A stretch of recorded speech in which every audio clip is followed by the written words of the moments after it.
ನಟ ಶೋಭರಾಜ್ ಅವರ ಬಗ್ಗೆ ಬಂದಿರುವಂಥ ಅತಿ ದೊಡ್ಡ ಸುದ್ದಿ ಅಂತ ಹೇಳ್ಬೋದು. ಒಂದು ನಟ ಶೋಭರಾಜ್ ಅವರಿಂದ ನೆನಪು ಮಾತಾಗಿದ್ದಾರೆ ಅಂತ ಹೇಳ್ಬೋದು. ನಿಜಕ್ಕೂ ಏನಾಗಿದೆ ಇದ್ರ ಬಗ್ಗೆ ಸಂಪೂರ್ಣ ಮಾಹಿತಿ ನಾನು ನಿಮಗೆ ಕೊಡ್ತೀನಿ. ಅದಕ್ಕೂ ನಮ್ಮ ಚಾನಲ್ ಸಬ್ಸ್ಕ್ರೈಬ್ ಮಾಡಿ.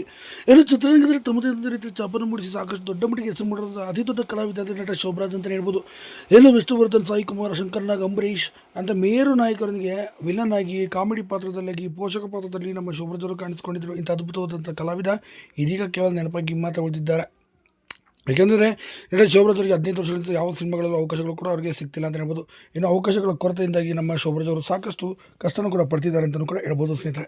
ಯಾಕೆಂದರೆ ಶೋಭರಾಜ್ ಅವರು ಅವರದೇ ಆದಂಥ ರೀತಿಯಲ್ಲಿ ಸಾಕಷ್ಟು ಅಭಿನಯದಲ್ಲಿ ಚಾಪನ್ನು ಮೂಡಿಸಿದ್ದಾರೆ. ಕಾಮಿಡಿಗೂ ಸೈ, ಪೋಷಕ ಪಾತ್ರಕ್ಕೂ ಸೈ ಅಂತಂದಿದ್ದರು. ಆ ಇತ್ತೀಚೆಗೆ ಒಂದು ಯೂಟ್ಯೂಬ್ ಪಾಡ್ಕಾಸ್ಟಲ್ಲಿ ಅವರು ಇದ್ರ ಬಗ್ಗೆ ಮಾತಾಡಿದರು. ನಾನು ಸಾಕಷ್ಟು ಕಷ್ಟವನ್ನು ಪಟ್ಟಿದ್ದೇನೆ, ಆದರೆ ನನಗೆ ಆ ಸಂದರ್ಭದಲ್ಲಿ ಕೊಟ್ಟಂಥ ಅವಕಾಶಗಳು ಇವತ್ತಿನ ಕಲಾವಿದರು ಯಾರೂ ಆಗಿರ್ಬೋದು ನನ್ನಷ್ಟು ಗುರುತಿಸ್ತಿಲ್ಲ, ಹಾಗೂ ನನಗೆ ಅವಕಾಶಗಳು ಕೂಡ ಕೊಡ್ತಿಲ್ಲ. ಹಾಗಂತ ನಾನೇ ಕೈ ಚಡಿ ಕೂತಿರೋ ಸ್ವಂತ ಉದ್ಯಮವನ್ನು ಮಾಡಿ ನಾನು ಈಗ 100 ಜನ ಕೆಲಸನೂ ಕೂಡ ಕೊಟ್ಟು ಅದನ್ನೇ ಈಗ ನೋಡ್ಕೊಂಡು ಹೋಗ್ತಿದ್ದೇನೆ. ಸಿನಿಮಾ ರಂಗದಲ್ಲಿ ಈಗ ತಲೆ ಬುಡ ಇಲ್ಲದಂಥ ಸಿನಿಮಾಗಳು ಬರ್ತದೆ. ಅಂಥ ಸಿನಿಮಾಗಳು ಅಭಿನಯಿಸಿದ್ದು ಸುಮ್ಮನೆ ಇರೋದೇ ಒಳ್ಳೆಯದು ಸಹ ಅಂತ ಕೂಡ ಹೇಳ್ತಾರೆ. ಶೋಭರಾಜ್ ಅವರಿಗೆ ಅವಕಾಶಗಳ ಕೊರತೆಯಿಂದಾಗಿ ನೆನಪಾಗಿ ಮಾತ್ರ ಇದು